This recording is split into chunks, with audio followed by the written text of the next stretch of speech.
And we're back with another episode of the Lakers Fast Break podcast. Gerald Glassford coming right back at you here from Lakers Fast Break, Pop Culture Cosmos, where we cover the latest news and trends in pop culture each and every week, twice a week, wherever you get your podcasts. Also, as well, Inside Sports Fantasy Football. Of course, when you go ahead and check out Inside Sports Fantasy Football, you are getting the latest in-depth analysis and news on what you need to do with your inside sports fantasy football teams from all of us here at Inside Sports Fantasy Football. Plus also as well, of course, Joe Soro. He is Mr. Simblades, Simblades with a Y.com.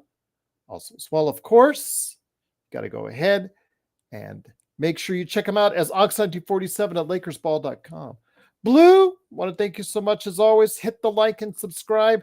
Want to go ahead and make sure everyone knows we apologize for not being a part of playback tonight. Just could not find it in the schedule to give you a full 2.5 hours. So we thought we'd just go ahead and drop a snack pack on you instead. Also as well, of course, our good friends, the Lakerholics crew, Laker Tom and Jamie Sweet at Lakerholics.com. John Costas, Clutch Talk and Lakers Corner.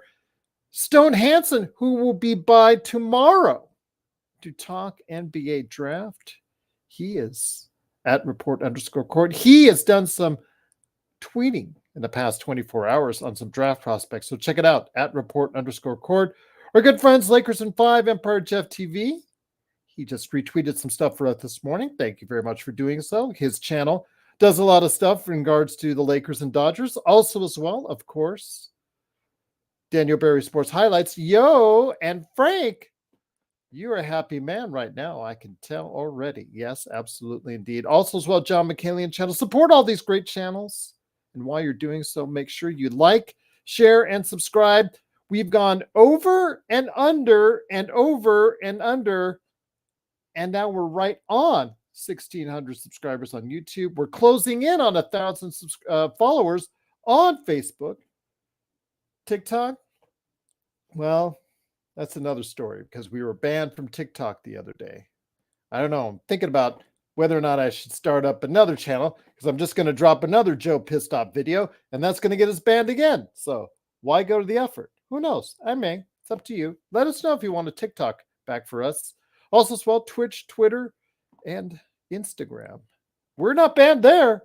So go ahead and follow us wherever you can right here at the Lakers Fast Break podcast.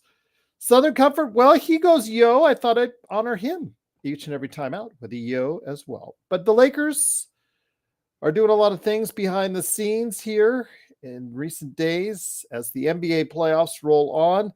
Frank is a happy man indeed because his Dallas Mavericks have taken a 3-2 lead with a convincing victory, a great defensive performance against the Oklahoma City Thunder, 104-92. And in the first game, the inevitable happened with seemingly half the Cleveland Cavaliers out of the lineup and all their firepower seemingly taken away. The Boston Celtics finally put the Cleveland Cavaliers out of their misery, winning that series 4-1 earlier tonight. We will talk the Cleveland Cavaliers here in a little bit.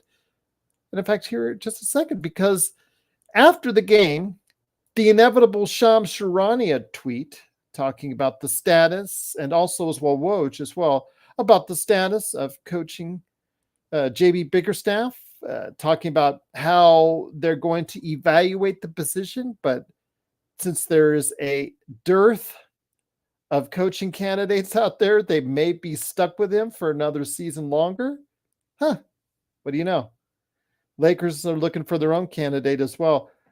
But the most interesting thing that was tweeted out, it was in regards to Darius Garland and how if Mitchell signs a long-term contract, Rich Paul and Clutch Sports may say, we got to go and out our way out of Cleveland. So we will talk about if Mitchell or Garland might be a possible Lakers target.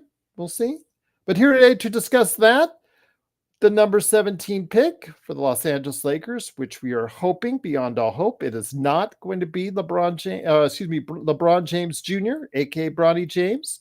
He's a good man indeed. It is, of course, the man behind Simblades with a Y.com.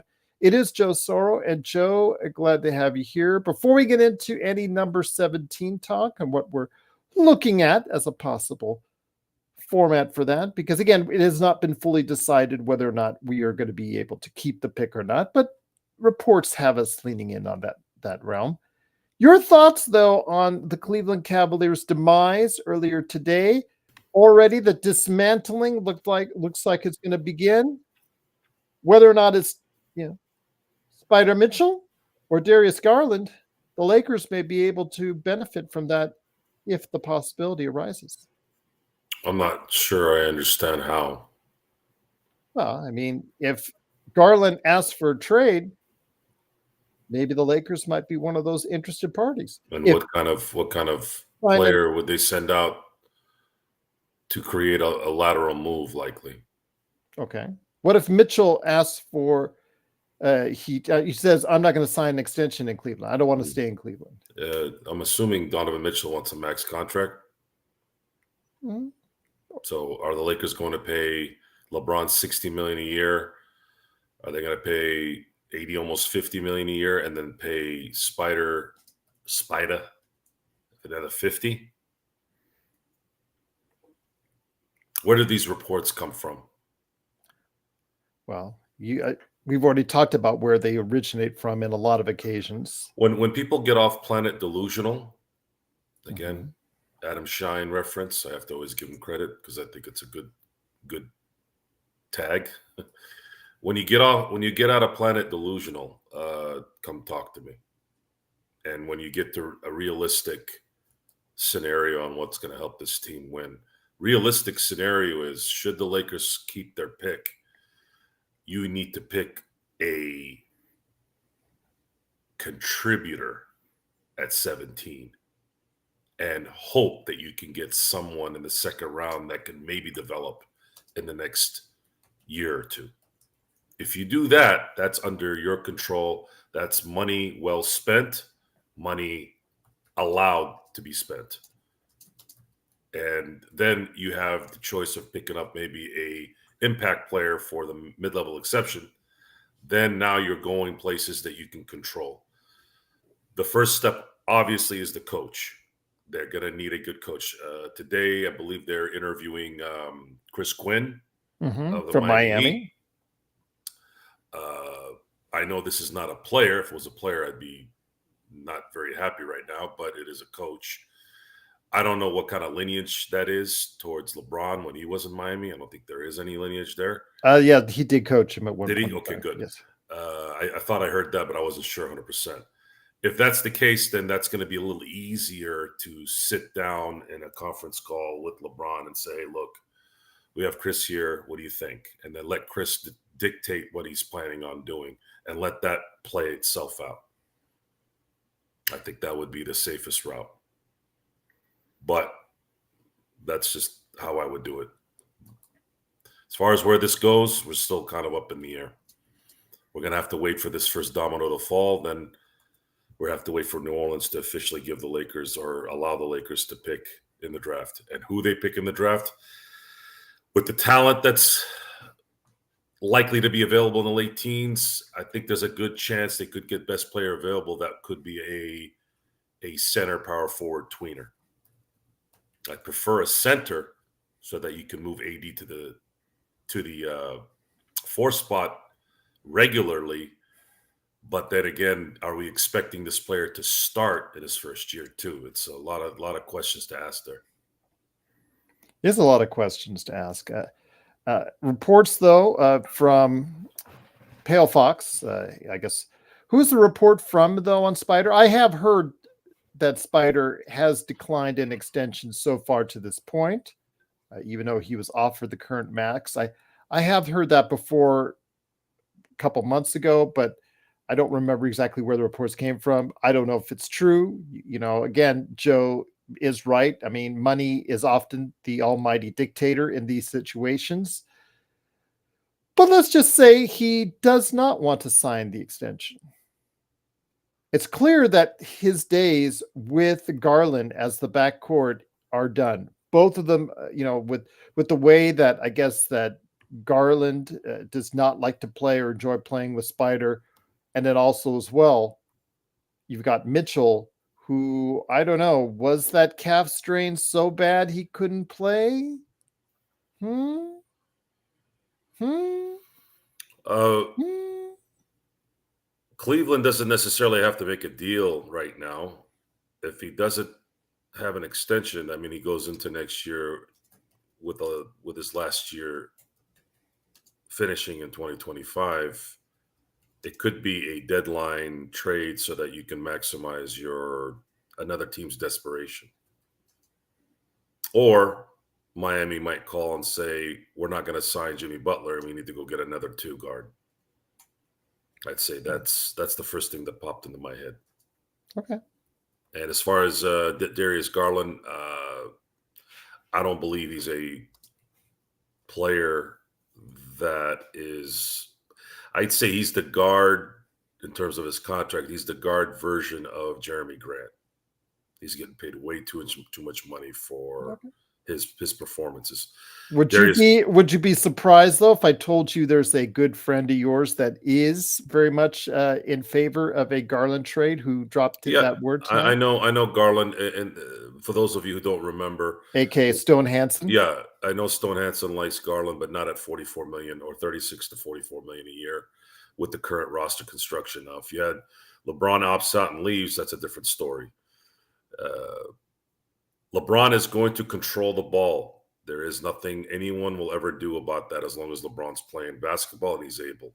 So to bring in Darius Garland in some capacity, let's say this summer, and having 2 players that both need the ball to be dominating, you're basically putting Darius Garland in the same position that he is in. Is that a new greeting that both you do now every time you come on the air? No, I was flipping off TikTok. TikTok can suck my nuts. I was flipping off Joe, Gerald. Oh, okay. Well, there you go. One flips off TikTok, the other flips off Joe. Okay. Yeah, I'm not letting no commie Chinese-owned garbage. We actually had viewers from China yesterday, so I love Chinese people. I'm not a big fan of the government. Okay, well, that neither are they. Yeah, I could see your point there. Yes, I have plenty of Chinese friends, believe me, and they're in America for a reason. But it's roster construction, team leader at the top, which is the coach, and this is all gonna have to be correct decisions all in one off season for this to have any chance at being positive. And we're going to wait to see if that's what it is. There is nothing else to discuss other than the details of what may happen. And if it does happen, how it'll affect the team. Stone is fixated on a rebuild, and there's a lot of merit there. However, it's just not going to happen right now. And I'm not going to think about it. LeBron will get re-signed. AD is still here. Austin Reeves is a very good player. Rui played well this regular season, struggled in the playoffs because he's not a star. He's not Porter Jr. or Jamal Murray or Jokic. It's just what it is. And D'Angelo Russell is had the best shooting season by a Laker in decades. So the Lakers have to make a conscious decision on continuing the continuity, even though there are some deficiencies there, because the alternative is not going to help. There's no alternative. You lose D'Angelo Russell for nothing, you lose everything. Go ahead, Sean. Well, he said decades. I would say a decade. Who shot better than D'Lo? Steve Nash shot better than D'Lo in the second half of 2012, 2013. Yeah, but that was just a half. Joe, if you look at the statistics, the best percentage shooter in Lakers history from 3 is Steve Nash. Wasn't it Rui Hachimura this year? Wasn't he slightly ahead of both LeBron and D'Lo? Yeah, he was actually. Mm-hmm. They're all like 42, 43%. Yeah. Mm-hmm. But D'Lo and Nash basically take 6 to 10 threes a game, Gerald. So, I mean, that needs to be taken into context too. It's a Once good again, point. It's a good point to bring up too about the ball handling scenario. Steve Nash is a ball handling star. He was fine with Kobe running the offense. He was because he was, but it is his best attributes is when he has the ball in his hand. once again, it is the Lakers Fast Break. It is Joe Soro, Magic Man Sean Grice. Thanks so much for watching, listening. Truly appreciate it.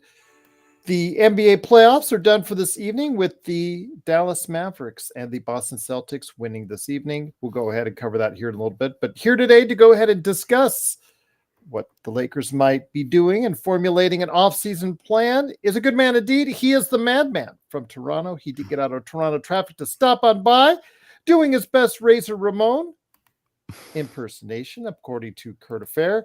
It is the Magic Man, Sean Grice. And Chico, great to have you here, my friend. I want to go ahead and ask you, hey, yo, if with the elimination of Cleveland and just talk about Bernie Bickerstaff, they're going to reevaluate him, but they may be hesitant on firing him because there's a dearth of candidates right now.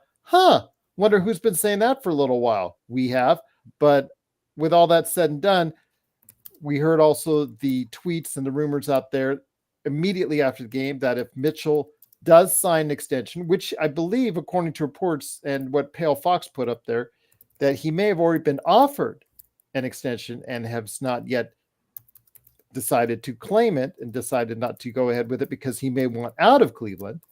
But if he does sign an extension, Garland's representatives, aka Clutch, may, or looks like they want him, Garland, out of town. So your thoughts on this?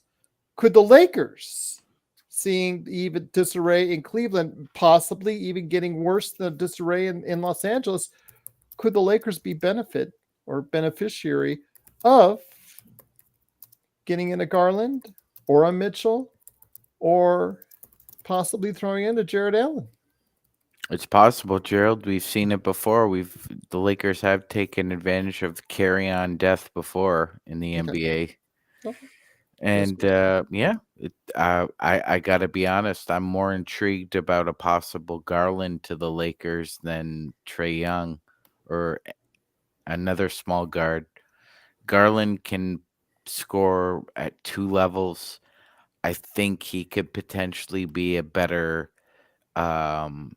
artist at getting to the free throw line in the right situation, just not in Cleveland or Sacramento or any of those ne'er-do-well towns. If he gets some prime time, all of the lights, I think he could potentially be a 3-level scorer. Still, his game can mature a little bit. So, I mean, yeah, it's intriguing for sure. Okay. Maybe if you want to throw in Okoro too, like we need some more young defenders as well. And they can have Jared Vanderbilt. I'll take Okoro's cardio over Jared Vanderbilt. Well, you're also giving up cardio. all 3 of those first-round draft picks. Oh, then no. Absolutely. I have a feeling, if you're going to start asking for that, well, if you're in 2. Cleveland, what are you asking for in return? At least 2. I'd give him 2, but not 3. Not for that. Okay. All right. I'm just saying because so essentially the Cleveland Cavaliers are going to have to decide on whether they're going to keep Mitchell. Whatever, Joe. Everybody jumps down our throat every time we mispronounce a name, get somebody's weight off. height wrong. Yeah, whatever. Yeah, Michael Porter's 210 pounds and KD's 240. Yeah, so yeah, call us wrong. Anyway, yeah, they're basically going to have to it's like what's a dirty street in Cleveland, Gerald? It's a dirty street in Cleveland. I've never Yeah. been to Cleveland. Cleveland. Most people would say any street in Cleveland. So it's instead of Sophie's choice, let's just say it's Cleveland's choice between Donovan Mitchell and Darius Garland. They're gonna have to make a decision there. That I think is going to have to be done. I don't think there's any two ways about it because it's clear from the statements we've seen, Joe, that the Garland Mitchell backcourt is all but over, which, obviously they're not on the best of terms. They don't like playing with each other, whatever you want to say. It's similar to what we see in Atlanta, Joe, from the Murray Young backcourt. And it looks like that backcourt duo is going to have to be broken up as well. So your thoughts, my friend, could the Lakers be which one is the more likely scenario that you think might happen as far as the Lakers maybe benefiting from one of those two backcourt duos breaking up? As far as Atlanta, or are you talking Cleveland? Atlanta or Cleveland, because both of those are backcourt duos that look like they're not going to be together next season. Let's see here. My gut tells me it's going to be Donovan Mitchell. I think it'll be easier to trade Donovan Mitchell than it would be Darius Garland. And Darius Garland is kind of, he's your pick. You want to build with him. He's got a unique talent. Would you trade all three first for him? For Mitchell. Donovan Mitchell? Yeah. Okay. Yeah, because you would, if they take 3 firsts and let's say Rui and Vanderbilt, which not going to happen, but let's just say they did, that puts your team now in a completely different scenario, especially if you hit in free agency. If you get an impact player with the MLE, and you still, let's say, retain, I don't think it's going to happen. They'll probably have to throw in Austin Reeves, but let's say they somehow keep. You got to make the money work too, as well. Yeah, you're not going to be able to send. You're not going to be able to send. It's a hard question to answer because there's so many things that have to happen for us to really analyze this correctly. Are you going to then let D'Angelo Russell go? It's still a bad move if you don't sign him, even if you were to make that trade work. Are you getting rid of Austin Reeves in that package? Are you getting rid of Rui? Is there some way you can get rid of Gabe Vincent and Vanderbilt's contracts? There's so many scenarios. Austin Reeves would be the whitest person in Cleveland since Drew Carey. Okay. Dean Wade does play on that team, so I just. Yeah, but Dean. To quote, right. Well, let's not get into it. But go ahead, Gerald. No, it's funny. To quote Bill Murray, Dean Wade is clear. He's not white, Gerald. Dean who? Exactly, Joe. Anyway, yeah, I agree with Joe. That makes sense. However, I really don't want D'Angelo Russell on the Lakers. So we're gonna have D'Angelo Russell on the Lakers. We're gonna have Bronny James on the Lakers, Maxwell Lewis, Jalen Hood-Schifino. I mean, we're just going down the Three Stooges and Shemp route with LeBron and AD.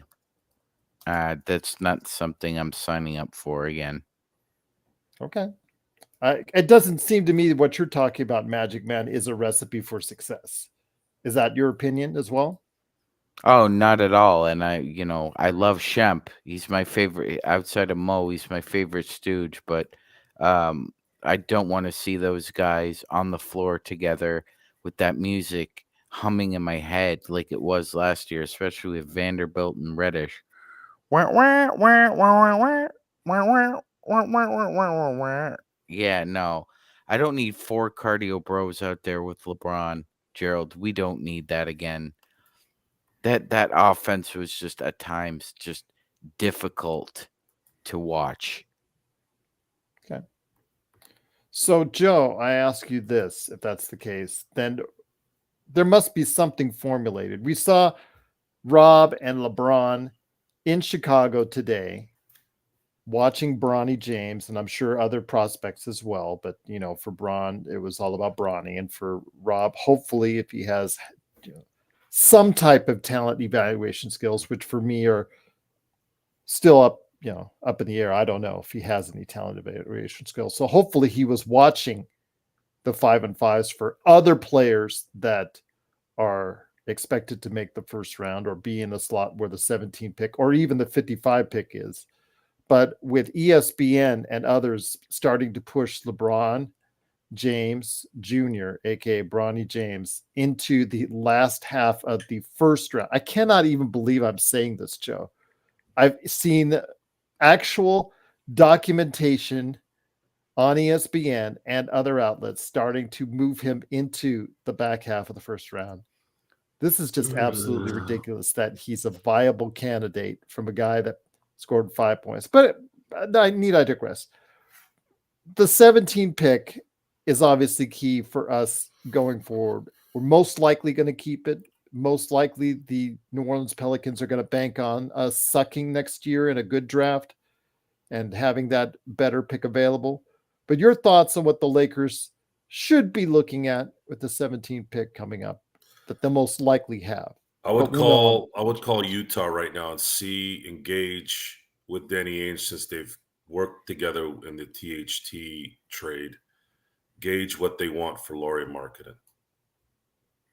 That would be the first call I make. He's making $18 million a year, which is a beautiful contract. And if you were able to swindle some kind of a deal for him, even if you were to give up a couple of firsts, that solidifies your center position for the next 5 years. He's not a center, though. Power forward, center. Okay. Big guy. With AD, you can alternate. I get it. Right. And that's the focus I would probably start at. Then you can kind of gauge what impact player out there, Trae Young, Garland, Mitchell, gauge that situation based off of what those teams would really want realistically. What do they want? Do they want draft capital? Do they want specific players? There's really no one on the Lakers team other than AD really that anybody's going to really want desperately. They're not going to want LeBron at 40 making $60 million a year. It's just not very realistic unless it's Charlotte, and he's not going to Charlotte. So Rob's going to have to do one of the Houdini acts of all time in the next 2 to 3 months. One, picking the correct coach. The other, convincing LeBron to maybe take a little less money so that they can stay under the apron and then go and maybe make a trade likely to somebody who's going to drop 35, 40 mil in salary. And then please draft someone, if you get your pick, that has some usefulness right out of the gate. And then, of course, get some free agents in here that can give you some depth. It's a lot. And then these guys have to build a chemistry and work well together. And that coach needs to know how to hit the right buttons when you get into that season, part of the season where you lose 4 or 6 games. Even the great 2000 Laker team lost 6 of 8 games at one stretch that year. And that cost them a 73-win season too. So it's a lot. We're going to be here for the ride, and talent accumulation is key. Wasting time on fantasies and nonsense needs to be taken out with the garbage and not discussed. It's just not something that I'm not going to sit here and create the interpretation that I'm dogging some 19-year-old kid. I don't care about LeBron's life outside basketball and the Lakers. I do not care. I don't care where he goes. I don't care what he does. I don't care who he hangs out with. Short of him murdering innocent people and hurting women and children, I don't give a damn what he does or what's going on in his life other than that basketball court, because that's what it's about.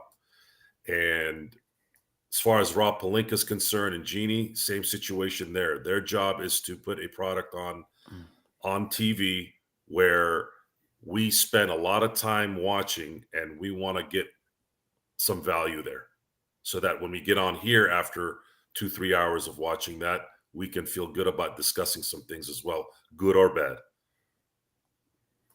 So I ask you, Magic Man, and once again, it is the Lakers Fast Break. It is Joe Soro, Magic Man Sean Grice, and me, Gerald Glassford. Thanks so much for watching. Truly appreciate it. We're talking the Lakers.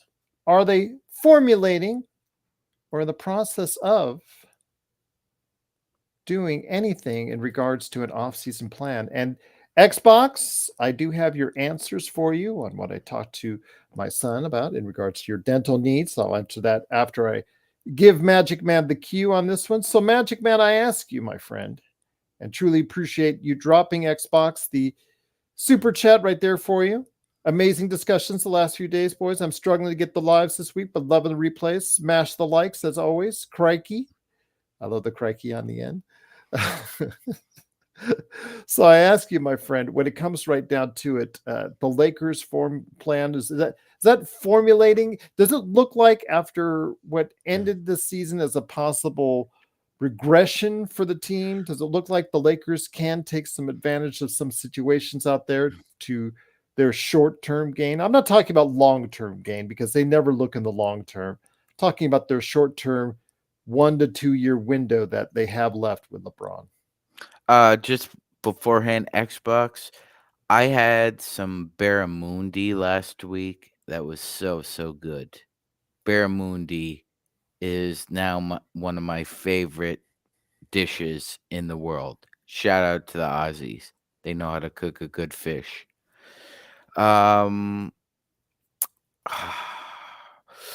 It looks organized, Gerald, but it isn't organized. Okay. It doesn't. It's House of Cards isn't the right word. It's hard to really find an analogy for this shit show, other than calling it what it is. Yeah, I like Joe basically wants Rob Pelinka to pull a David Copperfield, not once, not twice, but 3 times. It's not going to happen. The fact of the matter is that whoever the first person, and like, here's the thing, the first person executive to call Danny Ainge, you know exactly what Danny Ainge is going to do, Gerald.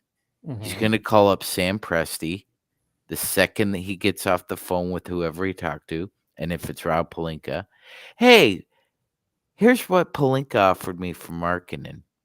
Can you do better? And Gerald often said, yeah. Who has more assets than them?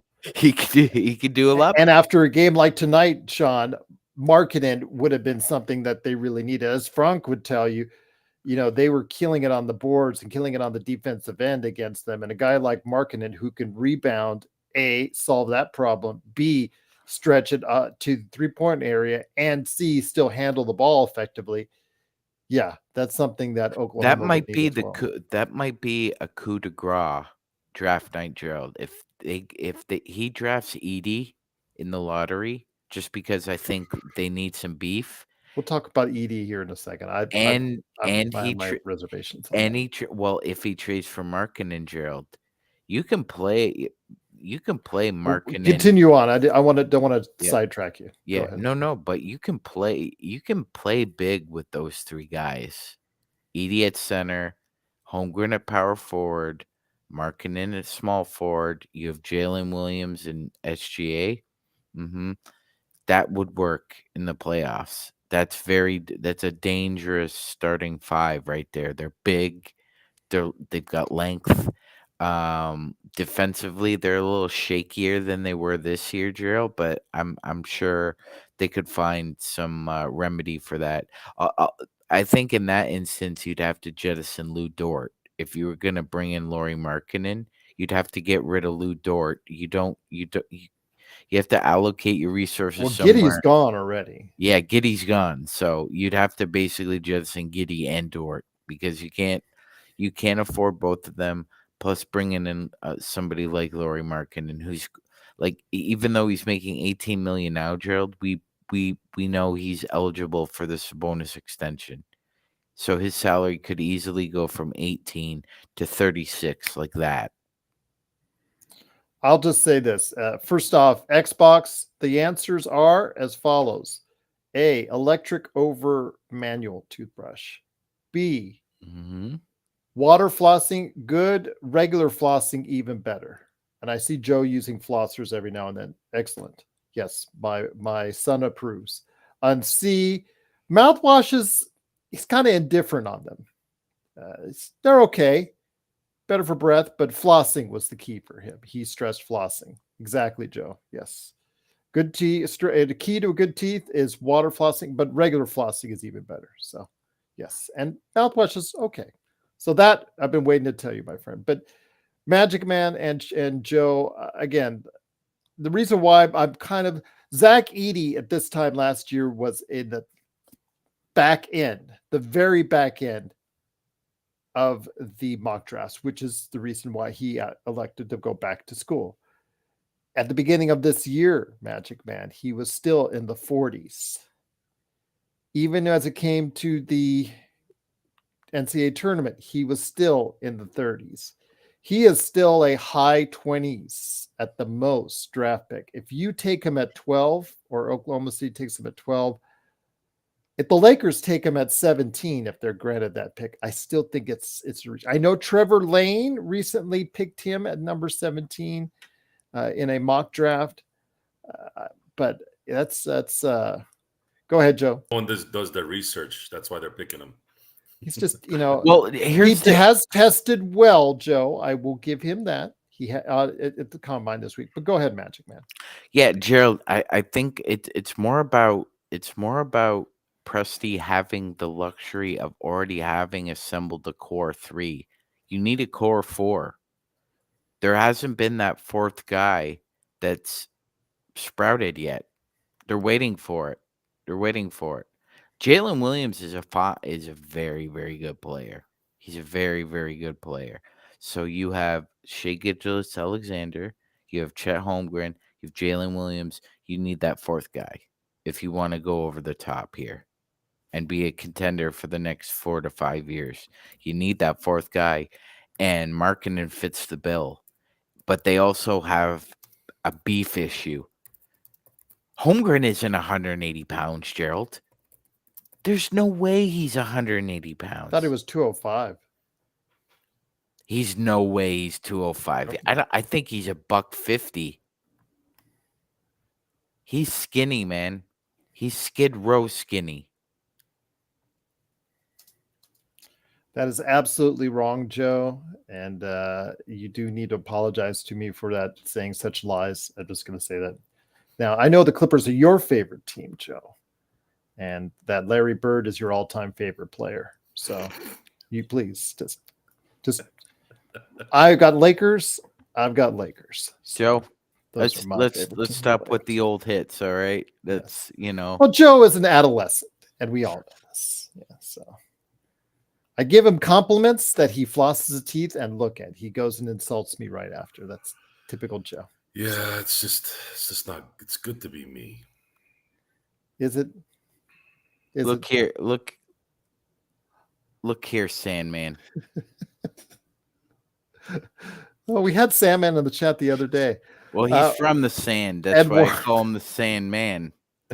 Eduardo, they are not taking him with the 17th pick. I understand. I still have to laugh, Magic Man, when I see these reports that he is now being considered at the back end of the first round. I want to know who is exactly telling this bunch of garbage for that. That's standard gamesmanship. Not really. It is, because they want him, and they're saying, "Oh, this guy is terrible." Now, if it was some, go ahead, Gerald. I was going to say, when Woj puts out there that teams in the second round may be looking to draft him to improve their attendance at their G League facility and their G League, as far as a pure financial decision. Like I said, Indiana has 3 second-round draft picks. Woj has no draft knowledge.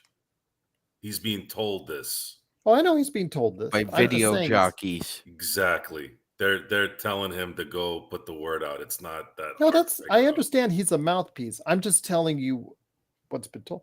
And again, Indiana has 3 second-round draft picks. Even if they decided not to choose Bronny James, Magic Man, 3 second-round draft picks. Usually, you're not going to get all 3 Why to would click. any team draft him?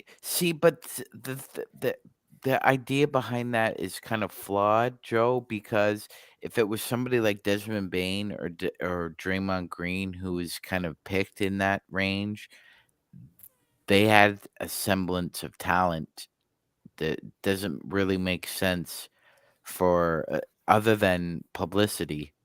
And Gerald, let's not forget that Rich Paul has a say in all this.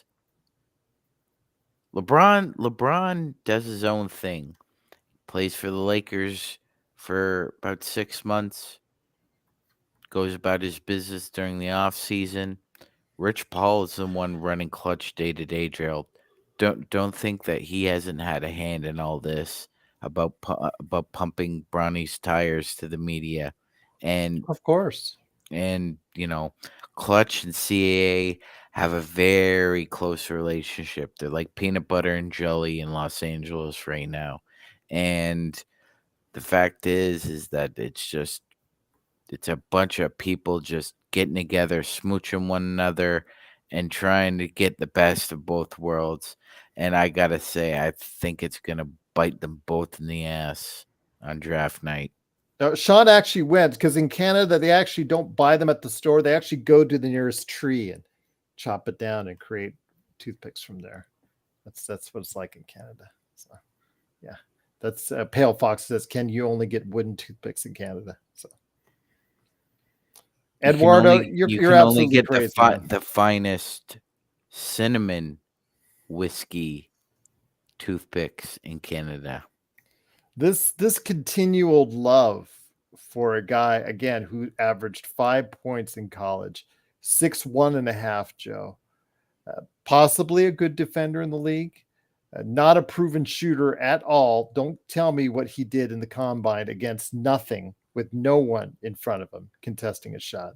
So the last guy I remember who was that size and could play a mean defense was Tony Allen. Gerald, are we saying That Bronny was James? 6'4", was he? Or he was just listed as 6'4"? I don't think he was 6'4". Do you? Okay.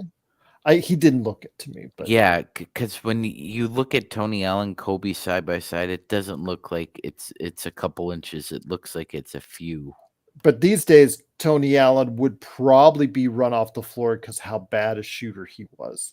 Yeah. And that could be the thing for Bronny. But yes, Joe, I know you don't want to talk about Bronny, but as you can see, our audience and the Bronny fans, they're coming out of the woodwork, my friend. Mm-hmm.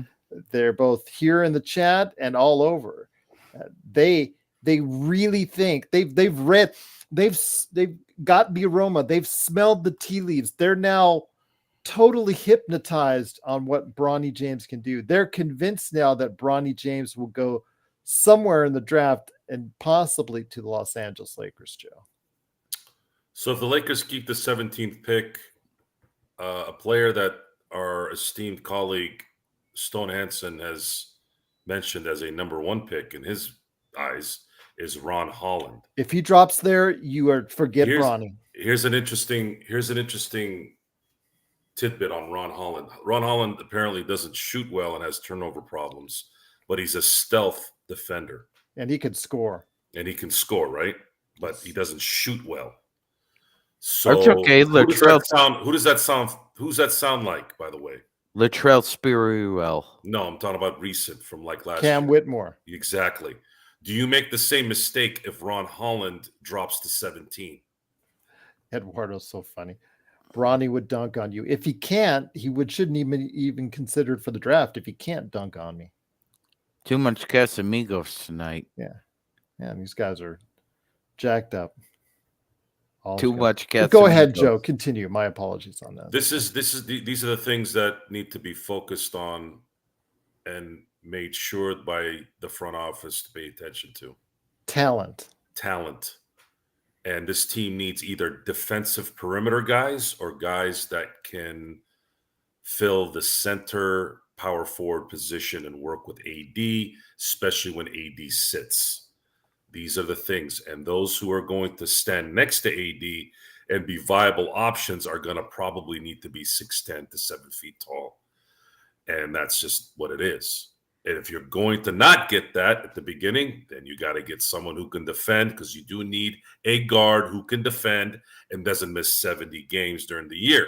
There's a lot of deficiencies on this team that this team needs to focus on, and focus on a lot.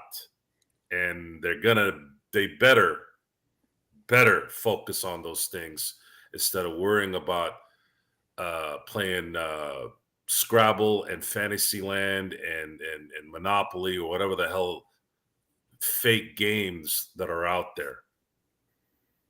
It's so funny though. I think that's kind of Fantasyland talk. You don't trust a fart, but you're going to trust a rumor that Ron Holland is going to fall to 17. Probably not. If that's the case, I got a bridge to sell you. But no. There's a viable discussion here, because in a billion years, I would have never thought Cam Whitnell would have dropped to the 20th pick. You got a good point there, Joe. There's no way a guy that talented in that draft should have dropped to 20. He should have not passed probably 12. If you're certifiably stupid, it's possible. No, that stuff doesn't happen in the NBA. Happens in life. The NBA is not life. It's basketball. But Joe, there's also a few big men, which is something we've also talked about as a need for the Lakers that could be around that area. Kyle Filipowski, if he drops. Yves Missy, who is a guy that I think is just a little bit under the radar, who at 7 feet, who is actually 6'10", but that now has been moved up after the combine to 7 feet. He is a guy that, is a rim runner, likes to go, what we saw out of Jackson Hayes. So if you want that type of player back again, that he could be there. And then, of course, you also have Zach Edey. I mean, that's... To me, he's still a late first rounder, but at least at the size, he actually grew an inch in the last year, and he did drop some weight. He's now under 300 pounds. He has a similar speed to Donovan Clingan, who's considered a top 5 pick in the draft. So you saw them go mano a mano and pretty much a stalemate between the two, Joe. So could it be out of the realm that Zach Edey might be there and play for the Lakers? One of the great decisions you have to make in drafts, this goes for any sport, is best player available versus need. Mm-hmm. And sometimes you buck the trend, especially in the position they're in, and you go, look, we really need this particular player, even though he might not be the best player available. Are the Lakers going to be able to find, what would you say, actually, let me ask this question first. What would you say is the biggest need the Lakers need right now? Right. If we kept the same exact team, correct, D'Lo included, LeBron correct, included, it would be for another big man that would alternate between 4 or 5. The Lakers have 5 centers that are labeled centers that are going to likely be available in the first round. We're not getting Alex Sarr, obviously. Donovan Clingan, we're not going to get him. Filipowski, Missy, and Edey are all in between that 12 and 28 area, let's say. So if you have a chance to pick one of those guys, because you do need to fill that spot, you're going to have to understand that if you're going to take a chance on that spot because of need versus best player available, is that player going to be an impact player the moment they play? And the reason I say that, Joe, is because the wings in and around that area may not be there. The only one that may be there is Terrence Shannon, but the kid from Illinois is having a little bit of legal trouble, to say the least, and he might drop far. He might drop real far because of the current legal troubles he's in. So there, with that being said, right around where the projections are, there should be some big man that would be available to the Lakers in and around that spot, Joe. Yeah, Lakers are going to have a choice of probably picking a big man that has talent, whether he can transition into the NBA and be well. Will the coach that comes in be able to implement a particular philosophy that enhances his skill set with AD, with LeBron? It's a lot of questions. But there are options. The Lakers have the choice to continue the continuity and to draft and pick in the positions they're in. I know it's not official yet, but it's looking like it's going to happen. But the Lakers have the power to draft someone that has impact immediately in a position they need. They'll have the say in who they pick in terms of a free agent, and they obviously have the pick on who they want to coach this team that will help bring some kind of an identity with this team. It's a lot, but it has to be done if they want to win a championship next year. One of the things I wanted to ask you guys was something you guys joked about with me last night, was a package, Magic Man. So let's say that there's a target for the Lakers. There's a specific player that they've identified. Rob and LeBron sitting there in Chicago, besides staring at Bronny, may have seen, oh, there's someone else that's caught our eye, looking real good. That's the player we think can change our team's fortunes for the better. But let's say he is projected a little bit higher than what the Lakers have at 17. Let's say you do need to put something together with the 17th pick. Let's say a Rui, or let's say an Austin. Let's just say there's just somebody that they have to have. How far, if you're the opposing GMs in the league, would take a Rui and a number 17 pick? How far do you think you could move up with something like that? Not far. Not far. Not far. Maybe like a 12 or 11. Maybe, but I mean, there's Gerald. As old as the game of basketball is, it's also known that everybody loves to sabotage the Lakers. It's a pastime in the NBA. Go ahead, Joe. The Lakers have a plan. You can try and sabotage. Here's how you play this. What is normally the scenario when someone wants to come to LA? LeBron was the anomaly. He doesn't ask for trades. He just goes where he wants. But it's usually a demand to LA. The funny thing is, he asks for other players to be traded. I find that hilarious. Well, I'm asking this because let's say that the Lakers do as fall I in say, love not with, as I do, right? Well, let's say they fall in love with a guy like Donovan Clingan, 7'3". No. Hold on. Let's say he starts to drop. Let's say to around the 7-8 mark. Magic Man, would an Austin Reeves and a number 17 sweeten the pot to get you that move that into that spot? Ah, man, I would love to delude myself by saying that's possible, but I don't think so, Jill. But yeah, Okay. that's what I was talking about last night. That's what I Yeah. wanted to throw at you guys tonight. I would, whatever you got, if he's dropping, you find a way to get that spot because he's a culture changer. Joe, it would make sense if someone in the top 10 were. He is a more he's well-rounded. polished version of Walker Kessler. Do you think he's more polished than Kessler? Do you think Memphis is coming back next year? Do you think Memphis is coming back next year? Who knows? Yes, being I think so. Contender. Who knows? I think they are. Okay, let's say they are. They have the 9th pick. they could use a veteran like Austin Reeves. Maybe they do make that trade. That's the only possible way. The other 9 teams in the top 10 are all bottom dwellers. Austin Reeves isn't going to make a difference. So the whether they get him or Spurs. not. So even if the Spurs with 2 picks in that first 10 picks, let's say he falls right around number 8 spot, you wouldn't make that call? The Spurs aren't going to trade with the Lakers. What are you, crazy? There's no even point in talking about that. Trivia time, only one trade has happened between the Spurs and the Lakers.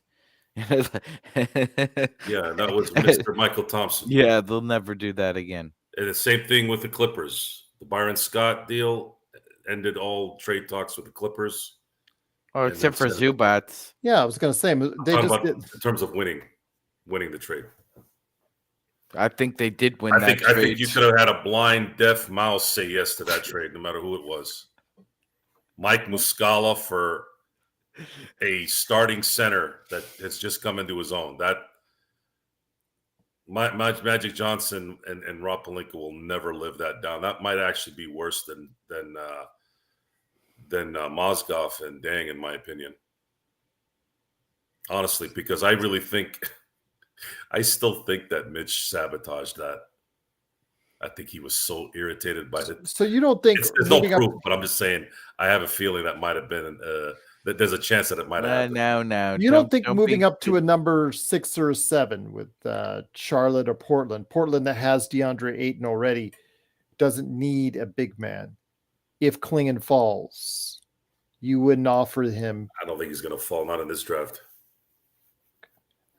Who knows? I've seen them as high as 1. I've seen them as high as low as 8, to be honest with you, in various drafts.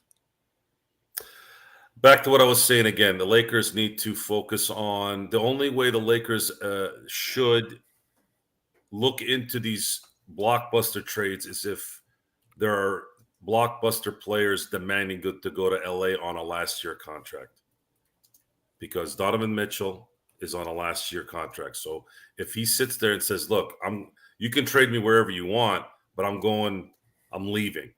And then at that point, no one's going to invest their draft capital or their players for him. And if he says you need to trade me to LA, that's the only way LA gets put into that scenario. It's not going to be Rob Pelinka calling anyone and saying, hey, I want Trae Young, I want Donovan Mitchell, I want whoever. They're not going to. They'll answer the call, but they're not going to address it. As much as James Dolan is a star, Gerald, the fact that the Villanova triplets are 1 game away from the Eastern Conference Finals is completely blown up Don, despite his ambition to go to New York. That's not going to happen.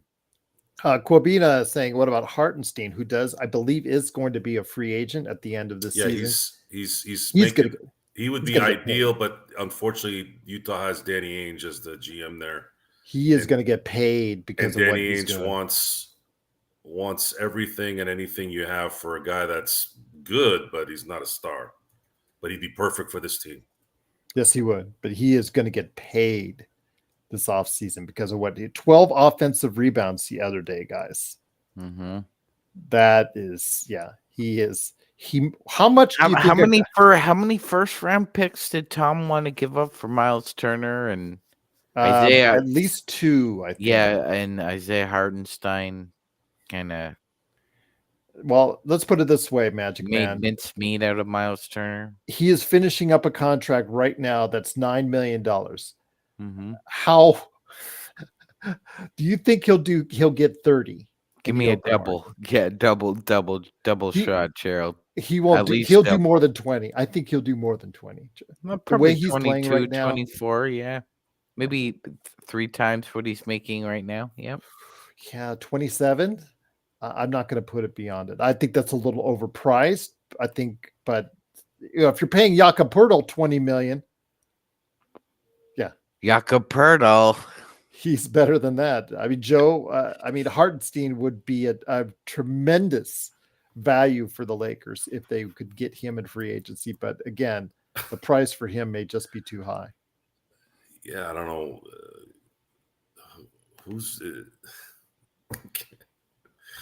Yeah, no, I don't. I'm not really thinking about that either. It's just not. Why It's not not go get? feasible. Why not go get Joel Embiid then? It's like, come on, guys. You gotta focus on what you can control. Well, he's going to be a free agent. So Yeah, and where's the Lakers' money? it's tied up with Do they have free other money? individuals. No. Why is that a discussion or a question? You're talking about centers. You're talking about Yes, things that I we know can I'm do. talking about centers. How are you going to sign Hartenstein with no money as a free agent? Sign and trade. Sign and trade who? Houston did sign and trade with the Lakers for what? No, New York. Knicks. I mean, New York. Rui. Mm-hmm. Yeah, okay. Good job, Laker Tom. Yeah, Rui. Hey, Why don't we throw in Gabe Vincent in there? And maybe one first-round pick. We'll get oh him. my gosh, nobody wants Gabe Vincent. Okay, that ruined the trade. There you go. Goodbye. I can see New York just like click, click that's like the phone hanging up several times on that Focus one. on what you can control. Get out of your fantasy league brain. Wake up. Are you winning? Since Are you Joe's wiping doing the it, I'm window? gonna Is it do it dirty? too. Yeah, I don't know. Maybe Joe's gonna start a new TikTok dance with this. Maybe. Kwabena, Nick Claxton, but man, that guy is terrible at free throws. Solid defensive center, but let's see what he makes. He's limited. He's limited. He is limited, but he is someone that would pair well alongside AD. What does he make? But you Gonna know get it what, right now. Gerald? If you want to sell He's your about $9 million, so he's a pretty good value for what you get. if you want to sell for- your junk, just call but up he's- Sean Marks. He is also a free agent, just to let Mhm. you know, Mhm. Magic Man. Mhm. Is that more feasible, Joe? Nick Claxton? I'm just asking you a question. It's not as fantasy. That one is not as draft the center, please, in the draft. Please draft the center. okay. No more Jackson Hayes anymore, please. Spare us. Yeah, but this is the team Lakers. This team needs a center that is going to matter. If you're getting a center for cheap in free agency, that means that guy ain't gonna do shit. We need a center. JaVale McGee ain't walking through that door. Dwight Howard ain't walking through that door. JaVale McGee technically could still walk through that door, and actually, so can Dwight Howard. Tristan Thompson ain't walking through that door, Gerald. Well, his season's over as of today, so maybe he can. Yeah, that's what we've been dealing with. You guys brought your D game tonight, didn't you? Wow, just because I'm just. It's in the chat, Nick Claxton. I was able to use my Kwabena put in the chat. Change your Nick names, Claxton. honestly, to Tweedledum and Tweedledee, aka Laker Toms. You guys are the Toms. Kwabena put in the chat Nick Claxton. Hey, what do you think about Wilt Chamberlain in his prime as a free agent? Oh my God! I put my D in the P tonight, Joe. I'm good. You might as well. I put my D in the P Get tonight. with the program, don't mind man. him. Don't mind him. Get with the program. I won't be mad, JSJ. I've been around a lot of uptight people over the past few weeks, ladies and gentlemen, including Joe. Yes, and this man really needs to get his D in the P. And on that note, it is the Lakers Fast Break. It is Joe Soro, Magic Man, Sean Grice. Gerald Glasser, thanks so much for watching this. And my God, can we just avoid the adult content all the time? Want to go ahead and make sure everybody knows out there, please. Men. What do you want? What do you want? Disney Channel stuff here? You want Disney Junior shows? Is there a Disney Junior now? JSJ, I will not be mad if Jackson re-signs for the minimum. So if he re-signs for the minimum, you get what you get. A minimum player. Yeah. But if you sign Jackson Hayes for more than the minimum, it's money not. Please no. Please no. So I will not be upset. Let him go somewhere else. Let him sign with the Raptors or the Hornets for a year. Let him do that. God bless him. He can't do much out there, Gerald. Kurt Affair, yes, Filipowski is right. But I've seen him as high as 10, and I've seen him as low as 19. So he is a possibility in the mids. Usually, I see him upper mids, usually like 12 or 13. But yeah, he is a possibility. He could slide down for the Los Angeles Lakers. Khalil Ware is another opportunity there. I did also mention as well Yves Missy. And then, of course, also you have, if you really want to go ahead and go big, Zach Edey, which, again, a lot of people go off the name Magic Man. They go off of what he did in college, player of the year 2 years in a row. Obviously get some monster numbers there, but he does have a limited game that may not translate well to the next league. I think it's not as definitive as you see with Klingon, but there's a possibility he can find a niche in the NBA. I'm not going to put it past. I'm just not 100% sold. I okay, that's fair. There are really no guarantees in life, Gerald. I like what I saw last year. Stone and other draft aficionados don't like what they see. I kind of liked what I saw in Filipowski. I saw an NBA player. He's got he needs to be better off the ball, and he needs to get a little better sound defensively. But I mean, that's a lot of guys coming out of the NBA. I liked what I saw on the boards, Gerald. He's got a really nice game for somebody who can facilitate a little bit. He's a pressure valve release for AD at the center spot. Those two could play together. I think there's a version of Filipowski where, I'm not seeing an all-star, but I'm seeing a very good center, somebody who could play in the NBA for 10 years or so. And those guys are few and far between. There are more retreads from center positions, working at Kinko. Is there still Kinkos in America? Is Kinko still a thing? Not really. You mean Pop Copy? Whatever. It's FedEx now. They bought the them out. FedEx stores. Xerox, FedEx. Yeah, okay. Because FedEx bought them out. Yeah, and FedEx is a stinking pile of trash too. I don't really use FedEx. I like DHL. Okay, and on that note, UPS is somewhere in the corner crying when you say that. But UPS is all right. Again, the number 17 pick after the debacle of last season, guys, with the rookies that we drafted, it has to be a hit if we get it. Again, we won't know until the first, but reports suggest, Joe, that we are most likely getting that pick because they want our pick next year. And if that's the case, we have to go ahead and plan things out accordingly. We have the number 55 pick after that, and obviously we don't want to really go into that too much because Gerald, who centers around. May I digress and go off the beaten path for a couple of minutes here? Because there's something I need to bring to everybody's attention. The great Kurt Affair, who's one of the best, funniest in the comment section on the internet, said Zach Edey is Canadian. Yeah. So I want to bring something to Kurt Affair's attention and other people out there. That is baloney. It's a lot of baloney. It's a lot of baloney. To quote, One Flew Over the Cuckoo's Nest. I'm tired and it's a lot of baloney.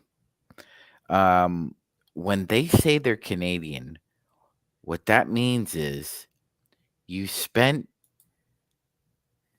4 years in Canada, basically. You were born in America or you were born in another country. You went to high school in Toronto for like 2 years. And then you went to the IMF Academy in Florida. Edey did it. Wiggins did it. Shaden Sharp did it. A lot of guys have done it. It's the Canadian media and more so the NBA trying to give the international flavor a little bit more hot sauce by pumping these guys out as they're not really Canadian. Zach Edey spent more of his formative years in America than he did in Well, he Canada. is still Canadian because he couldn't get any NIL money, and Hey, he was hey, pissed off about that. Gerald, there is a world where people still think that Chris Duarte is Canadian. His dad, who he never met, is Canadian. I'm just telling you, according to Chris Duarte is more, I think he's, if I'm not mistaken, Gerald, it's Dominican than he is Canadian.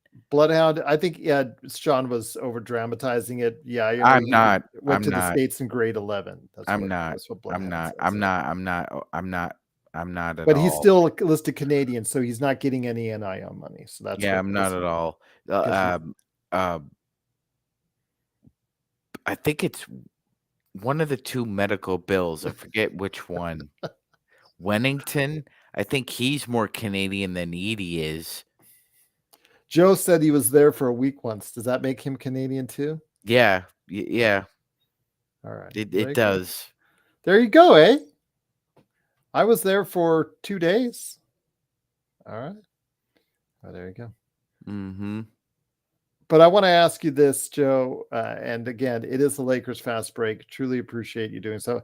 Getting back to the whole LeBron, Rob, and Chicago deal at the NBA Combine. Rob there with a lot of agents, a lot of GMs, a lot of personnel, supposedly doing interviews as well. Is he truly formulating a plan you think that's going to help this team in the long term? And I mean long term for us, meaning the next 1 to 2 seasons, Joe. Do you think he's formulating a plan that will be executed this offseason to help this team right away? There's no long-term plan as long as LeBron is the focal point. I meant long term by 1 or 2 seasons. That's the longest we can go with him. I agree. Yeah. We're gonna see what that is.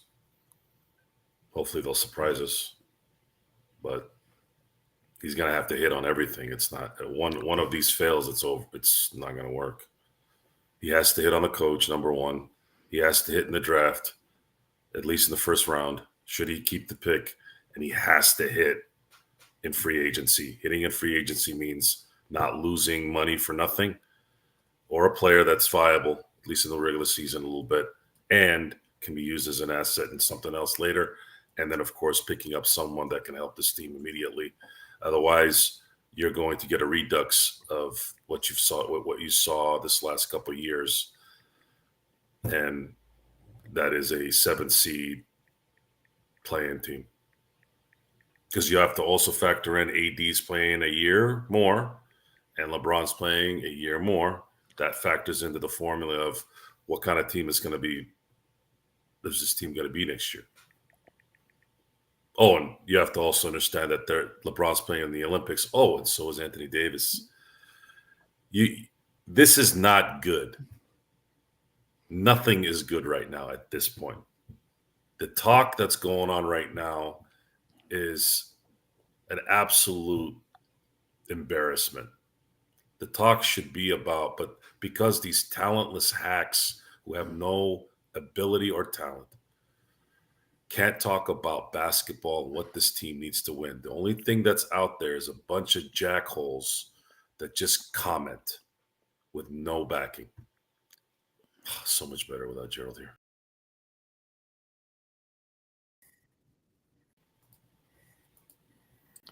Did you hit somebody hit something? One of you two hit something again. I think anytime this happens, it's always Sean's on board. So I blame all of it on Sean Grice. Okay. All right. And Plus on that note. Plus he got evaporated by the Infinity Stones. Somebody did something. One of you two did something. Yeah, it was him. He's getting some orange juice. All right. I can't fault him for that. All right. But when it comes right down to it, Joe, again, the Lakers better be doing something soon because Ugly did something, not me, Gerald. It's tabloid. it's a tabloid society that keeps getting worse. So saying that I'm uptight because I'm fighting against trash is quite hilarious. Who said that? You. I didn't say he was uptight because of trash. I just said he was uptight. He was upset. Yeah, he actually said you were uptight for other reasons, which we will not delve anymore into. I didn't say it was because of the tabloid or trash. You need. I lay enough pipe. Don't worry about that. Good for you. I'm happy for you as your friend, but that's not what I said. Uptight is an interpretation. No, the real issue with the angst comes from. I didn't say angst. I said you're uptight. Holding people accountable for the positions that they've accepted. It's not uptight. Everything is all right with you. That's not what I said.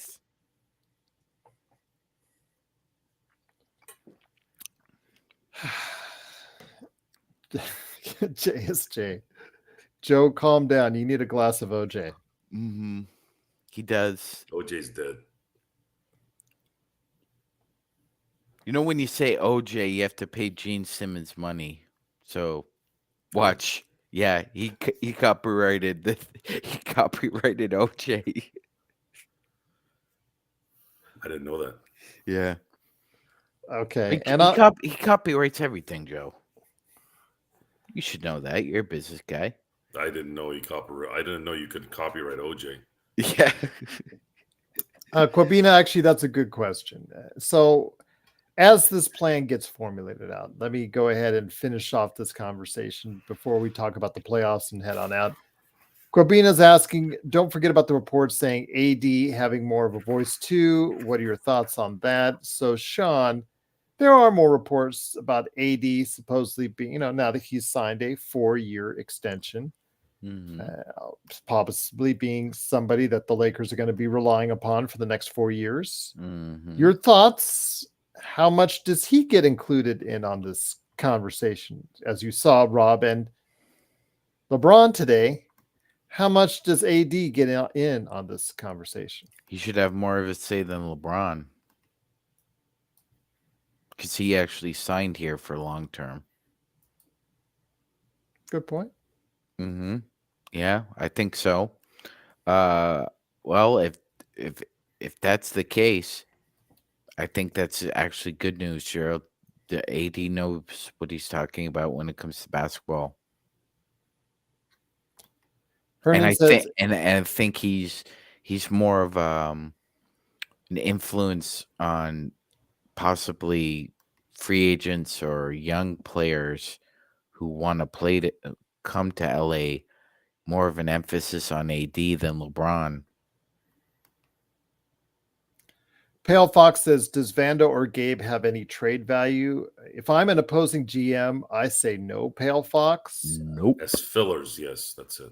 Yeah, just fillers. If you but even though Vando's 4 years, I think, and Gabe is another 2 or no. Yeah, Vando's a full 4 years. Yeah, Gabe is another 2. I like what Scarlet Blue said. It's been reported that it's reported. Jared Vanderbilt's emo trash polka fashion can fit in anywhere. Hernan, we need an upgrade off of Vanderbilt because in the worst way. Yeah. In the worst way. That is another Rob Pelinka signing that was truly bad. I mean, his foot was already bad when he signed on the dotted line, and it went wrong from there. And now we're stuck with him or his contract for 4 years. It's not the worst contract in the world. It's only $11 million per year, Joe. So it's not something you can't trade. Like you said, filler. Gabe's is 12-ish filler. Gabe. But you're going to have to go ahead and when you trade that filler, Joe, you have to trade something substantive along with it. Which we don't have really. Unless it's AD. Oh, there you go. So let me go back to what I was saying. His walnut brain readjusted, ladies and gentlemen. That's the Joe I know. Let me readjust this before I readjust your face. Control what you can control. Hmm. So, Mr. Pelinka and Genie and all these geniuses.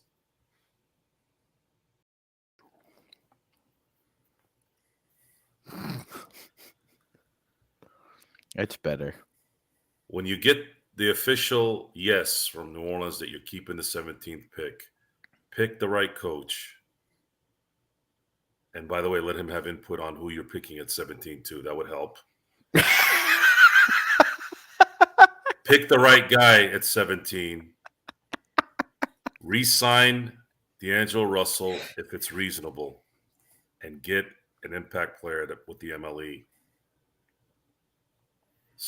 Focus on improving this team and keeping the continuity at this point because that's all you got. However, if there is a player out there that has value, star value, that player will have to demand to go to the Lakers in his last year's contract. Why is that relevant? Because whomever they trade that guy to, that team is going to know we're only going to have this guy for 1 year. The Kawhi Leonard situation in 19 was different because I keep getting that told to me too. Toronto went all in. They said, screw it. If he leaves, let's just try to go win a championship and call it a day. Toronto can do that. Toronto can live off that championship for probably 30 years because they don't have to worry about the pressure there as much as they do in LA or really LA. And other than that, this team is likely going to keep what they have right now and add talent to the team. That's all they can control right now. What kind of talent, what kind of coach? They're going to have to hit on all of them to have any shot at winning a championship next year. And some of these guys that we've already taken, at least one of them has to step up, Magic Man, because we do have a tender option to make a restricted free agency for Max Christie. You have what Cash said, talked about. We have to develop Maxwell Lewis, who was a non-factor both in summer league and during the season. And then we have JHS, which we've discussed much on this show, probably being one of the worst Lakers draft picks right now in the history of their team, unless something changes. Your thoughts on this, my friend? Is there a possibility that any of these guys, I know Joe does not consider Max Christie an NBA player. I think he still will find his way somewhere. I don't know where. I don't know if it's on the Lakers or whatnot, if they'll have enough patience. We've seen in the past that they won't. But I still think he'll be a 7 or 8 guy at some point in time before all is said and done. But your thoughts on if any of those guys, that the Colin Castletons, even though he is 24, going on 25, already pretty much a finished product there. Your thoughts are: can any one of these guys prove to be something? And if it does, how much of a bonus or benefit will it be? Yeah, I'm with you. I think Christie actually will be carve out a niche as a pretty good role player somewhere else. She'll just won't be in LA. I don't know. I still got a soft spot for Maxwell Lewis, Gerald. I still think I think it's preemptive and a little, it's the word I'm looking for. I guess preemptive to call him a bust, especially a second round pick. I mean, you can call a first somebody like JHS right now a bust. Yes, 100%, 100%. But I think it's a little too early in his career as a person, not just a player. I mean, is anybody fully developed at 22 as a person, Gerald? No way. No. And No. there's still a long way to go for some of these guys, maybe. First Yeah. impressions, though, are sometimes Not good. Not not good. good. Yeah. Yeah. No, you're right, Gerald. I mean, you only get one first impression. You're right about that. You only get one. And it wasn't a good one for either of those two guys. But I still hold out little bit of hope for Maxwell Lewis because I think he could still pull it together. And I'm not taking anything much from playing well in the summer league. No, That'll be here in Vegas because we saw what Max Christie did. Looked like he was in command, in control, ready to burst out as a Lakers rotation player, if not possibly a fringe starter or whatnot. Coming off of his great run in the summer league, and you saw, you're not gonna fool us hoopers. Like you should dominate rookies and young guys at summer league. That's especially JHS and Maxwell Lewis should dominate. Maxwell Lewis should not get 3 donuts in summer league.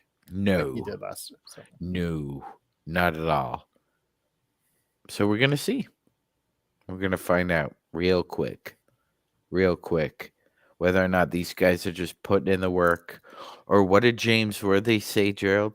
All young guys do today is lift weights, get tattoos, and what was the third thing?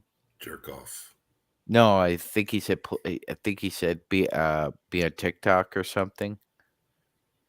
I wouldn't know what that's like. Jerk You got off. banned.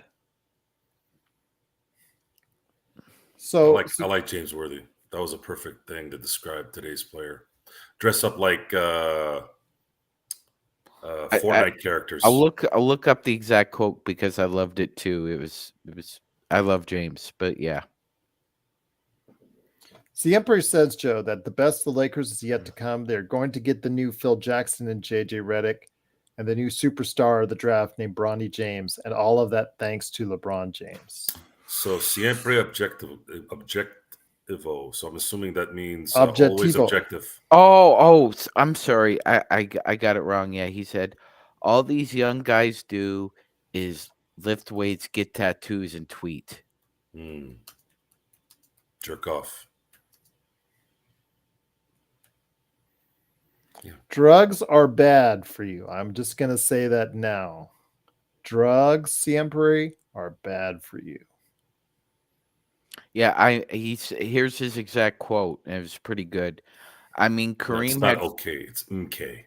Okay, yes. Okay. I mean, Kareem had 4 years with John Wooden, Michael Jordan, and I had 3 years with Dean Smith. Isaiah had some years with Bobby Knight. So you learn the fundamentals. Not only that, you learned how to live. You learned how to balance your freaking checkbook in college. There's a lot of things. When you don't get that, guys are coming to the NBA who are not fundamentally sound. They weren't spending their money on tattoos in college. All they do is practice threes, lift weights, get tattoos, tweet, and go on social media. That's essentially the NBA prospect today, Joe. So with that said, let me ask you this, Joe. We're getting back to Siempre's comments. You were part of a pretty good chat room that's out there at LakersBall.com. There's got to be more and more individuals like Siempre, like Laker Tom, that are just like ingesting all the purple and gold tea leaves on that. Whatever they're doing, whatever drugs they're taking, inhaling, they're just taking it all in, and they're just imagining this pretty picture that JJ Redick is the next Phil Jackson, is the next Pat Riley, that Bronny James is the next superstar of the Los Angeles Lakers. You're taking this all in. You've got to be seeing more and more of this on LakersBall.com, or at least you're starting to see this more and more often because it's going to happen. You talked about the other day about how we're going to get more and more divisiveness and all things of that nature as the larger we grow, and the more we grow, we're also going to see more of this love for JJ Redick and Bronny James. Why? Because people are out there and people want to believe. Believe what? Sometimes in miracles, in this case. I don't know what you're talking about, honestly. I don't. The JJ Redick's never coached. What exactly is he going to do? Speaking of which, Gerald, do you mind pulling up what I have there? Because I'd like for those who didn't see this to actually hear somebody who actually played in the NBA for over 20 years had to say about him. Go ahead. But you've been in these locker rooms with LeBron James. It's not easy to kind of find that fit. What should the Lakers be looking for in their next head coach? I mean, I'm going to go ahead and say it. If it's JJ, it's going to be a cynical locker room. You're going to see guys that are going to say, is Coach going to do a podcast after the game with LeBron? You're going to have a cynical locker room of guys that are going to side-eye everything JJ says, because they're going to wonder, is it JJ's message or LeBron's message? I'm going to take that off as fast as I can in case any copyrighted material on that because of what it came from. He did mention, now, to be clear, he was siding with Chris Quinn as a Miami assistant because, he is from Miami. But I could see his point in that statement. But Gerald, I mean, JJ Redick is a cynical person. That's the way he comes off. Well, Phil Handy Kawabina was fired. He was let go. He is no longer part of the Lakers. Unfortunately, I don't know why. I think that must be mutual, because there's no way if you gave Phil Handy the choice that he would leave. Yeah. But I mean, we've done it before. The buses showed Alex McKetchin the door. Alex McKetchin, one of the best physical therapists ever in the NBA, Gerald, managed to keep Dirk Nowitzki, Steve Nash healthy for a long time, managed to get Shaq a core after, he burst his core once before. But this is kind of MO of the buses, not named Jerry. They got rid of Spiro Deeds. Yep. So they show good people the door. I don't know what it is. Now, on this show, we have said siempre that the owner is more eager to make money than ring. Yes and no, because if it was truly about making money, you would have made the one simple trade to get a Christian Wood or someone around $3 million off your team to get yourself $13 million. So when you say that, you're not exactly 100% correct, because the fact that they left money on the table they could have easily gotten for Jeannie Buss this offseason. So they couldn't even do that right. So you're not exactly 100% correct. Although I get it. They are about money in certain ways, but they're not always about money, because if they would have done that and made a simple little trade to get Christian Wood or some player $4 million and under, or one of the minimums off their boards, and not gotten Spencer Dinwiddie, they would have been under the tax, not been a tax repeater, and gotten the $11 to $13 million that the owners that are under the tax, Joe, will get after the season. Oh, and by the way, Gerald, the guy, since Joe brought it up, it's kind of funny. When the one season Kawhi stayed healthy, do you know who his physical therapist was in Toronto? Who was that? Alex McKechnie. Okay. Funny how that happens. Coincidence? No. Oh, and also, who was healthy all year this year?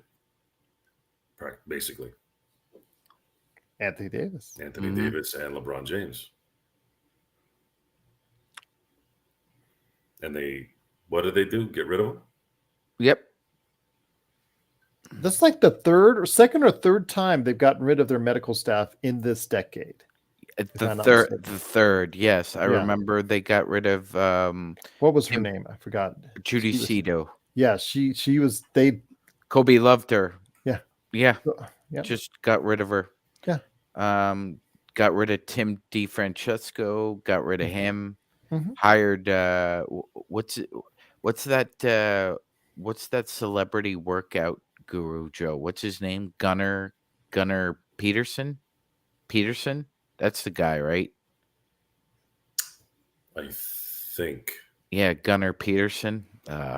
Yeah.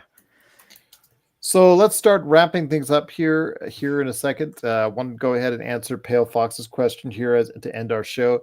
But any thoughts, guys? Boston and Denver. I know you answered a question earlier in the chat, Joe, about Denver, Boston, most likely meeting up.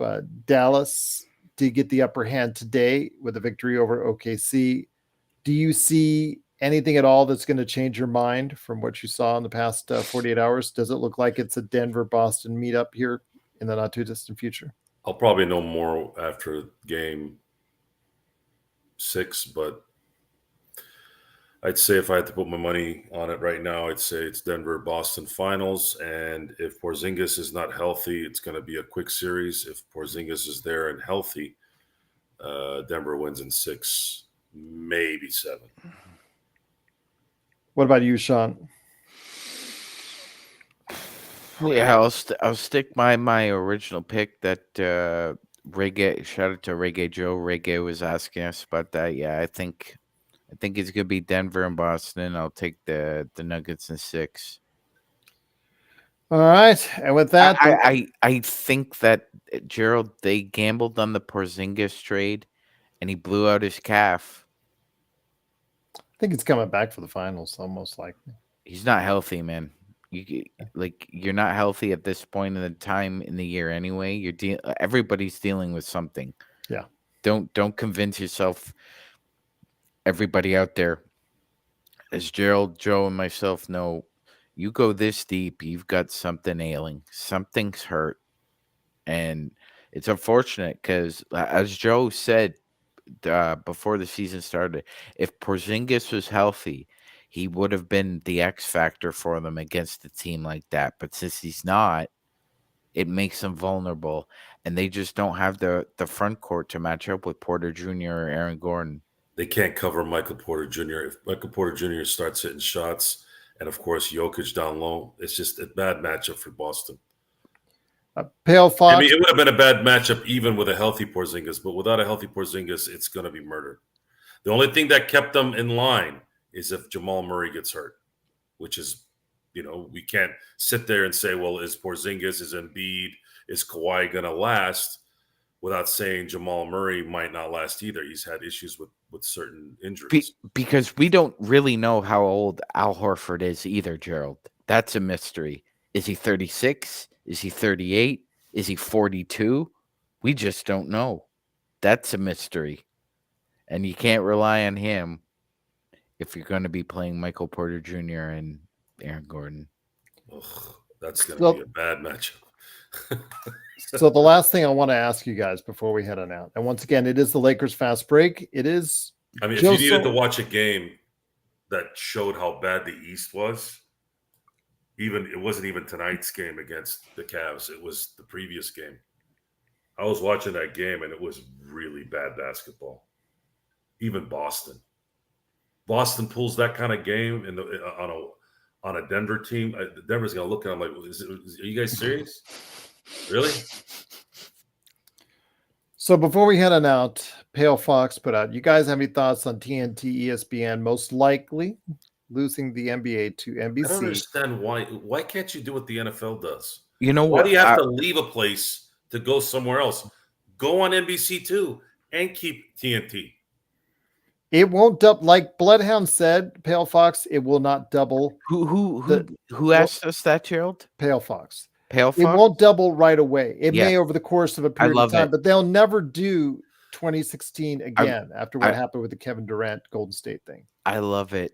I just hope they kind of blend old school NBA and NBC with some new blood.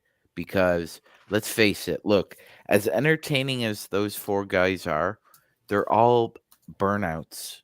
And EJ's gotten worse over the years too, because he's allowed the inmates to run the asylum, and it's old hat. Charles, me and Joe have talked about this for years, even before Kendrick Perkins talked about it, Gerald. They don't watch the games. I mean, Shaq and Charles Barkley literally said that the Orlando Magic would sweep the Knicks if they played in the playoffs. Like at one point, the Knicks and Magic were a 4 or 5 seed slot, and they both claimed that the Magic would sweep the Knicks. Just goes to show how little they watch the games. They only watch them like the night before or the day of. Barkley used to watch basketball, but I think what happened, Gerald, is that we've heard him over the years. He became so bitter about guys getting paid, like Rudy Gobert and Karl Anthony Towns, and I think the Hassan Whiteside contract really sent him over the edge, as far as like paying attention to the NBA, watching the NBA, caring about the NBA. I mean, he's just so bitter about it, and it's affected the way that him and Shaq analyze games and the sport in general. And I think we're better off as a basketball community if they're no longer involved because they have um, an inferiority complex, and they use it as a springboard to bastardize and put down the athletes of today, which they have no business doing because that's what the old hats did with them. And they don't want to be called out for being hypocrites, but that's exactly what they are. And, let's go back to the NBA on NBC. John Tesh, Round Ball Rock. Da, da, da, da, da, da, da, da, da, da. I want to hear that again, Gerald. I want to hear that again. And we're not going to hear Marv Albert again, but bring back Hannah Storm if you're NBC. Do that. Hannah's still great at what she does. Bring back a little of the old in with the new. Bring back Hannah Storm and Ahmad Rashad because I loved Ahmad Rashad on NBA and NBC too. Ernie's not leaving TNT, so if they do leave TNT, their show is dead. Unless they want to do NBA post-game stuff there. Yeah, no, I think Ernie's TNT for lifer. Yeah. Yep. Yeah, I agree with Yeah, you. Shaq being insecure with Jokic is classic Shaq. Not a surprise. Well, we'll see what happens. Some major decisions can be made, and if it does go back to NBC and Peacock, Joe can't wait to say those words on a regular basis. Peacock, and we'll go from there. You're kind of sick, you know that? Shut up. Anyways, it is, of course, the Lakers Fast Break. It is Joe Soro along with Magic Man. Stop being uptight. We go right back to the earlier conversation. It is, of course, the Lakers Fast Break.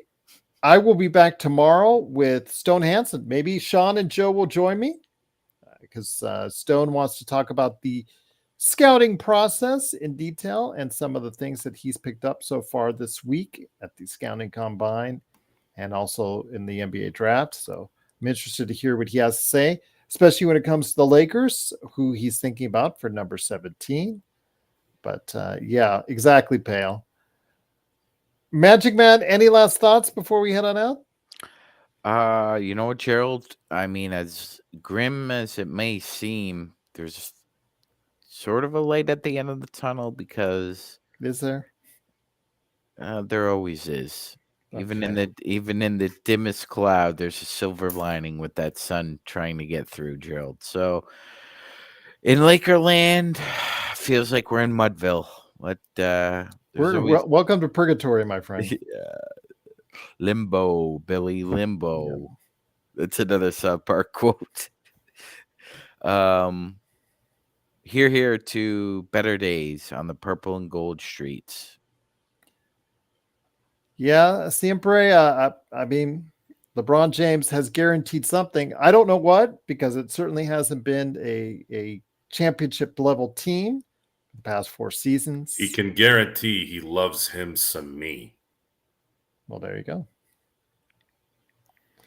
And we're about ready to pay him $160 million over the course of 3 years, Joe. I have seen the Jason Sudeikis Round Ball Rock skit, Kurt. It's hilarious. Jason's one of the funniest guys on the planet. All right. So, Joe, any last thoughts, my friend, before we head on out? No. Okay. And on that note, it is, of course, the Lakers Fast Break. Again, we'll be back tomorrow with Stone Hansen. A little earlier this time around, so look for that. Plus, also as well, the Friday, we'll have another good show. And then the Lakerholics will come at you this weekend. Who knows? John Costa may stop by for his own show as well. So go ahead and keep your eye tuned to us by liking, following, and subscribing to us right here, Lakers Fast Break Podcast. Curtis Ferris says, basketball. You got to give me the basketball, and I'm going to dunk it. Plus, he was married to Olivia Wilde. Yes, he was. Yeah, that went south real quick. Yes. Well, the memories, Gerald. The Yes. memories. Yes, I also memories here in Las Vegas when she was up here for CinemaCon. Yeah, that got her papers fed to her right on stage. That was like it's aged that like was a fine wine. That was a move and a half. I will just say that. But shout out to BD. Jason Sudeikis and Olivia Wilde's marriage. It was great while it lasted, Jason. Live it up. It is, of course, the Lakers Fast Break. Joe Soro, Magic Man Chuck Rice, and me, Joe Glassford. Thanks again for watching, listening. Truly appreciate it. Please, if you know someone out there that loves the Lakers like we do, make sure you get them over here with us by listening or by watching us all the time right here at the Lakers Fast Break Podcast.